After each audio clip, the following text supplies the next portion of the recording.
privilege of today of introducing our guest speaker. He is an ordained spiritual minister, a certified spiritual healer, and a medium and teacher. He's been in Cassadaga since 1985, and he considers himself a scientific spiritualist, basing his mediumship and healing as well as his life on the natural law as much as theological systems or ceremonies. Please help me in welcoming Reverend Stephen Adkins to the platform.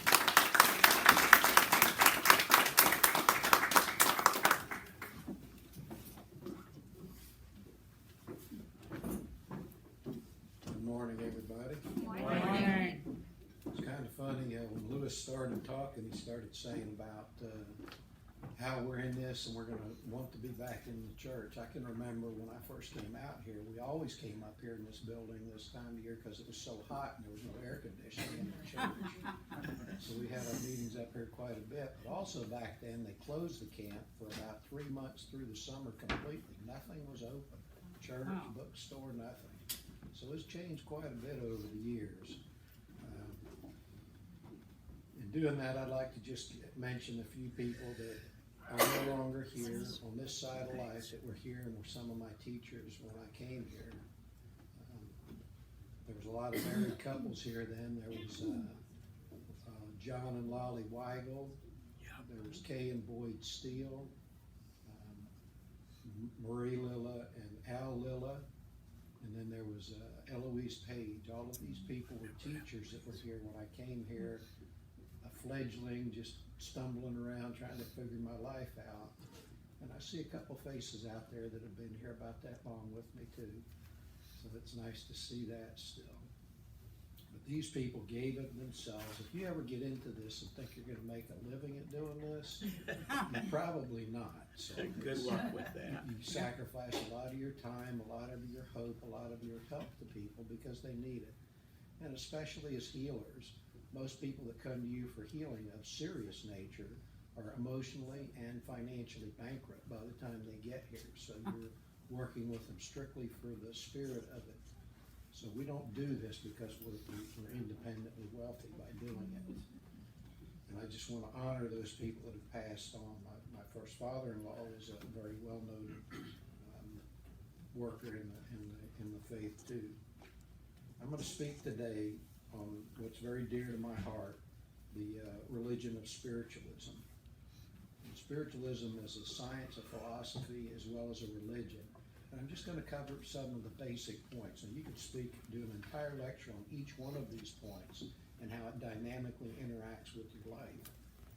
The main thing with spiritualism that I have come to understand is that it constantly evolves within you. You can read something at the beginning of the year, read the same passage at the end of the year, and if you've been meditating and thinking about your life, it'll say something completely different to you. And it's a living text. It's not something that can be explained and stayed the same. Some of the principles, some of the ideas that have come across during this time is that we do not profess a specific idea of God. That's why you hear some of the people here use the word infinite intelligence, because we're not supposed to be promoting a fixed idea of God. I'm still old school with that. I'm sorry I haven't managed to lay that one aside yet. I still refer to God as God instead of infinite spirit. But the reason we do that, again, is because our philosophy and our faith encourages people to have a personal experience with their idea of God. We don't give you an idea of God. We just explain to you that there is an overall infinite intelligence over all of creation, and all of that exists. Our 9 principles at the beginning that you read at the beginning are not commandments that you can't break or inflexible things that you read. They are to be read and understood by you where you're at with your life. It means to you what it says to you. It doesn't mean to you what I say it means to you. It means to you what it says to you. And again, like I said, you'll read it a year from now and it'll say something completely different. You'll understand more about it. Because the thing with spiritual endeavors, and this is one of the detriments as well as the benefits to it, is that when you set a goal for yourself spiritually out here, as you move towards it, you increase your understanding. And that goal keeps moving away and away and away as your understanding of it expands. So you're constantly chasing this goal of spiritual enlightenment. You never seem to get there, but you do gain ground. You do gain understanding of things. We have no claim of exclusivity in our faith because we believe that all religions have truth in them, have trust in them, and will lead people to enlightenment if followed in the proper order. And we also don't have a doctrine of conversion as a result of that. We allow people to come to us that seek us, and we speak to them as they come to us. Our religion is not a Savior God-based religion. We don't believe that there's an intermediary between us and God. Again, as I said before, because we believe this way doesn't mean people that believe that way are wrong. My entire family is Orthodox Catholics, and I was raised an Orthodox Catholic. So I understand them, I respect them, they're very good people, and they do very good works with the people around them and do pretty much everything I do as a spiritualist. There's no concept of hell or the devil in our faith. And the reason for that, the first reason is because our view of good and evil struggling is the human nature versus your spiritual nature. You're constantly drawn by your human animal instincts to what you want to do, how you want to do. It's your first line of reacting to the world around you. And that's when you bring in your spiritual concept, that tempers it. It allows you to see a broader view of it rather than sticking with it. It also puts sense to things when you act suddenly, and you act as what I call being a human being. It allows you to step back and realize that that's part of your nature as well as the spiritual nature you're trying to develop. They co-create, they coexist within each other, and it's your job to make them balance out and be in the right balance. There's a saying I heard at one time: be careful you don't become too heavenly, you're no earthly good. Because and I see it a lot I move around and talk at a lot of metaphysical groups and demonstrate, and I hear a lot of, my guide didn't tell me to do this, or my guide did tell me to do this, and they take it as gospel. The spirit realm inspires, they don't direct. They give you thoughts, they give you opportunities, and they give you thoughts, and you are the one that makes of them what they come forward. Again, that goes back to there's no heaven or hell or devil in our theology, because we have a cornerstone of what's called personal responsibility in our religion. You're responsible for everything you do, every time you do it, regardless of why you did it. And the example I use is, if you had to defend yourself in your home justifiably in defense of your life and your family, and you killed somebody or severely harmed them, you as a spiritual person would feel bad about doing that, but you would do it to protect your family. So you still have to take responsibility for having done that regardless of why you did it, because you are that internal spiritual person. You will feel bad about harming someone regardless of why you have to do it. Personal responsibility is the cornerstone of most of the 12-step groups you see today too. You take responsibility for what you did, and you move into a spiritual awakening because of it. And that's very similar to spiritualism. We have the same type of theology, same type of philosophy. And I know because I went through one of those 12-step groups for quite a number of years when I was trying to shed some of my past hedonistic ways. So, you have to seek help, you have to take responsibility for it, and engage in your own process that works for you. Our principles are guidelines, and as I said before, you read them as you understand them, you embrace them how you understand them, you move forward through that concept and principle that embodies the living part of the text as well as personal responsibility together for moving yourself forward. The only time you can move past something is when you realize the truth of it. Not somebody tells you about it, not somebody that you read something about it. You have to realize the truth of what it is and accept your responsibility in it. The problem that I've run into in the early days of practicing that was I wanted to take all the responsibility for everything that ever happened to me as well as other people. I didn't allow other people that personal responsibility for their actions. I wanted to take it all, and that's a recipe for self-disaster right there. Because you can't explain why anybody does anything, only yourself. There's no reason why you can come up with that is really the truth about why they did what they did. So you're the only one that you can refer to in that aspect. We also believe on a deeper level that the personality survives the grave immediately. There's no going to a place and waiting to be brought back. And it's kind of funny because in most movies you see, most interviews you see, there isn't hardly anybody, regardless of what the religious belief is, that doesn't say, oh, Mom came back to me. Mom came back after she passed away, and Dad came back, or my sister came back. I dreamt about them. You know, this is the living presence of that person coming back to you from the other side of life. They're not in some faraway place. They're not in some distant realm waiting for you to come to them. They're still around you, living, seeing, and experiencing things with you right now. But they don't, it's not like they voyeur your life. They're not constantly watching you and judging you. They basically come by need. They come by the natural law of commonality. When there's a common need in your life, they will be drawn by it naturally to you. And they will give you counsel as they would have from if they were still here. Communication with those that passed over is possible through the gift of mediumship. Is another part of our theological belief.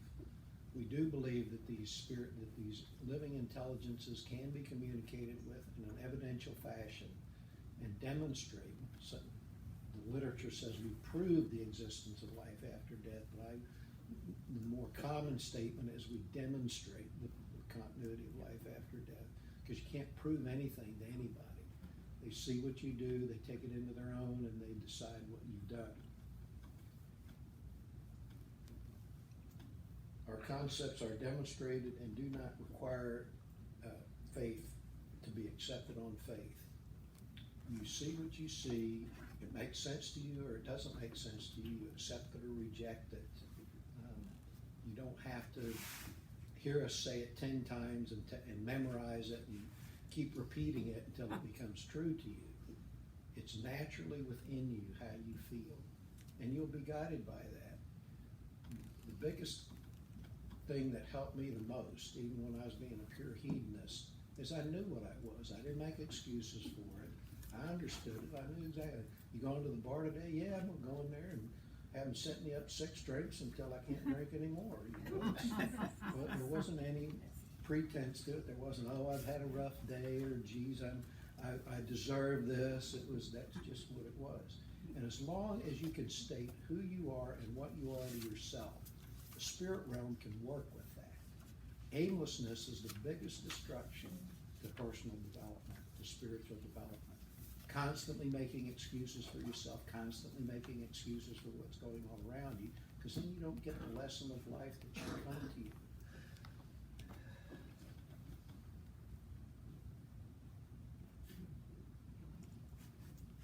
As I moved through this life, I had a number of different experiences. I'm not going to go into too many of them now, but there was a lot of reassessing things. When I was, like I said, I was raised Catholic. I almost became a priest at 18, but my dad said, wait until you're 21. If you still want to be a priest at 21, then I'll assist you getting into the seminary. I was an altar boy up to that point, so I understood all the Latin and had all the responses down, and was really attracted. The thing that attracted me the most about the Catholic faith was that I heard they had this archive in the Vatican about the spirit side of life, all the secret books about how spirit worked and what really happened on the spirit side of life. And I so much wanted to be able to get up there and read those books. It wasn't to be in service to other people. It was driving me to get in there and get that knowledge about the spirit side of life.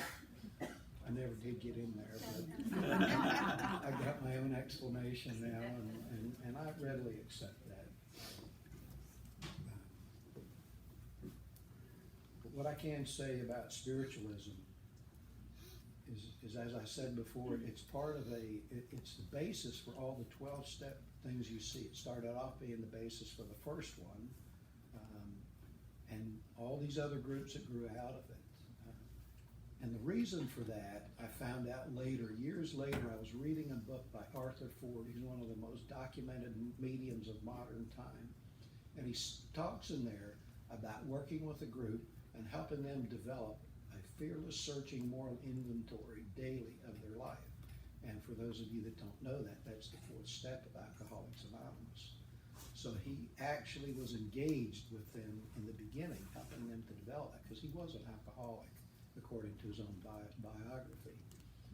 So you see all of these wonderful spiritual truths so simply stated that can change people's lives. And AA is 30 different countries, 25 different languages, and it started in a back room with 12 people developing these spiritual thoughts to help people evolve.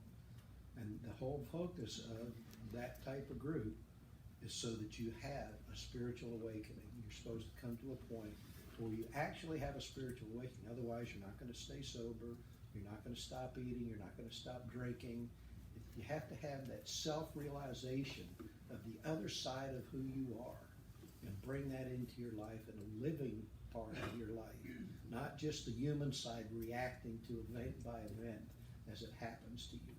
You free yourself from that cycle of event by event. Doesn't mean you never have it. I mean, we all know how we react when somebody cuts us off on I-4. We fall into that human mode quite often, beeping the horn or reverting to sign language sometimes. So there is that automatic human side of us, but having a spiritual discipline, I don't care if you're Catholic, I don't care what you are, whatever you choose to be, understand the steps, because each religious theology has a sequential set of steps that moves you towards that spiritual awareness. Again, as I said, aimlessness is the worst thing you can do. Jump from religion to religion or jump from theology to theology, because each one of them moves you to a point of awakening. And if you keep jumping theologies and philosophies and approaches, you keep jumping that point where you have to make that personal conclusion and make that spiritual awakening. As human beings, we do have the first reaction to everything around us as a human reaction. As I said in the beginning, it coexists. In the beginning, with the metaphysical movement, and I studied Kundalini Yoga back in the 70s, and they taught it with a Buddhist perspective. Back then it was taught to subdue the physical so the spiritual will ascend. Well, the Eastern masters took about 10 years to figure out that does not work in the U.S. We're too busy, too many things happen to us all the time. We're way too engaged with our lives. So now what the philosophy is to allow them to coexist, find out where they should be at. And in the beginning, when I began to try to move into a better state of perceiving the world around me, I'll call it, I had this idea of how I was supposed to act as a spiritual person. I'd always act as a human being or on my instincts to begin with, and then I would balance it against what I thought I should be. And that, as it progresses, now it's about 50-50. Sometimes I have an immediate spiritual reaction to it, and sometimes I still have that human reaction. But I allow myself the grace to be human. It is part of your nature as long as you're drawing breath. So don't feel bad when you act human. Just make a commitment to try to do better next go round. The biggest detriment to spiritual development is beating yourself up when you don't attain the spiritual goal you set for yourself. Because as I said, the spiritual goal keeps moving away from you. You don't get a certificate that says I got it and put it on the wall. Some of us have mediumship certificates, but that don't mean we've got it. So you have to keep giving yourself the grace to be human, which is an inherent part of your nature, as well as reach for that spiritual part of your nature that's a little bit out of reach a lot of the time. You keep reaching for it. And the benefit that comes from reaching for spiritual accomplishment is the effort of reaching for it, the trust of reaching for it, not so much the accomplishment of it, but just taking that step of trust outside of your own paradigm that you live in now and making the effort to understand that spiritual perception that you're reaching for, that spiritual goal that you put out there for yourself. That effort alone changes your thought processes, it changes your awareness of the world around you, and it serves its purpose, whether you finally make the last goal or not that you set for yourself. So be kind to yourself while you're doing that. Love yourself, know that Spirit loves you and that God loves you. Spiritualism views God or infinite spirit as a loving God, a benevolent God, which is what healing demonstrates within the spiritual faith. Mediumship demonstrates the continuity of life after death. Healing demonstrates the existence, literally, of infinite intelligence or God. Because when you heal, you change cellular structure a lot of the time. And there's nothing known to medical science that can change cellular structure. They can stimulate the growth of it. They can abate diseases, but they can't change cellular structure, make tumors become benign and be evacuated from the body. Those kinds of things. That shows intelligence greater than us, i.e. infinite intelligence or God, and it shows that intelligence acts in a benevolent fashion towards us. So that's what healing is to the spiritualist faith. As I get ready to end the talk today, I always like to kind of end it with a joke, and some of you have heard this joke and some of you haven't. It's my standard joke when I lecture. There was this gospel group that used to move around the U.S. and they had such great voices that they could make people feel like they were being taken up to heaven while they were singing. The other part of that is that they were blind, so they had seeing eye dogs with them everywhere they went. One day they get to this old backwoods chapel, had about 200 or 300 people in it, and he's talking to the lead singer's talking to the pastor, and the pastor says, "Well, what are you going to do with those dogs while you're singing?" He says, "They're going to be right down there in front of us, sitting on the floor." He said, "Right down in front of you, sitting on the floor?" He says, "Yes, sir, that's correct," says the lead gospel singer. And the pastor says, "Well, will those dogs stay there? Will they do what you tell them to?" And that lead gospel singer says, "Let me tell you something, pastor, about these dogs. I tell them to do something, they do what they're told to do.